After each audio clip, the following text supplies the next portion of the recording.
Hi guys, welcome back to our class. In today's lecture, we are going to talk about copying and moving with drag and drop in Excel.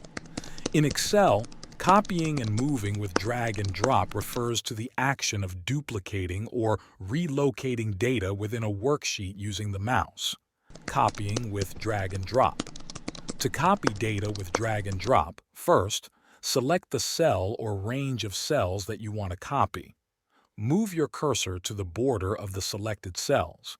The cursor will change to a four-sided arrow. Press and hold the left mouse button. While holding the button, drag the selected cells to the destination where you want to copy the data. Release the mouse button. When you release the button, a menu will appear. Choose Copy here to complete the copy. Let me show you guys how you can do this. Select the range of the cell. To copy, press the Control key together with the left mouse button being pressed and drag the pointer onto the destination folder. The tips of the arrow define the destination of the move operation, and then you need to release the mouse. And to move the text, just drag it to the destination location without pressing any key. So let's perform it on the Excel. For example, we have data in first of the 6 cells. We need to select all of them if we want to copy all of them.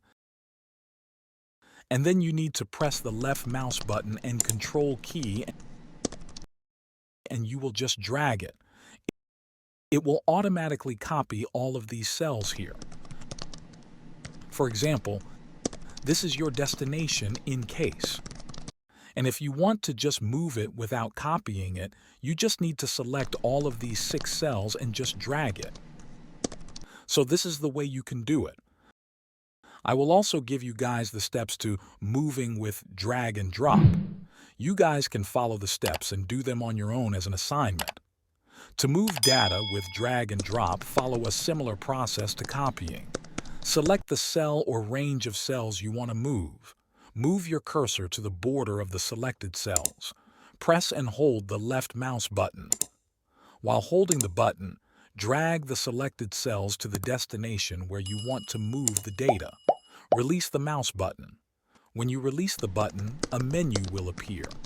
Choose Move Here to complete the move. Remember that when you copy, the original data remains in its original location, while a duplicate is created at the destination. When you move, the original data is removed from its original location and placed at the destination. Additionally, be cautious when using drag and drop, especially if there is important data involved, as accidental movements or copies can occur. Always double-check your changes to ensure the data is where you want it. Thank you for joining for this lecture. We'll see you guys in the next lecture. Thank you. If you like the video, please hit the like button and subscribe now for expert tips, tutorials, and tricks to master Excel like a pro. Don't miss out. Please like, comment, share, and subscribe today. And hit the notification bell to be the first one to know when we release a new video. That is the only way you can support our community. May God bless you.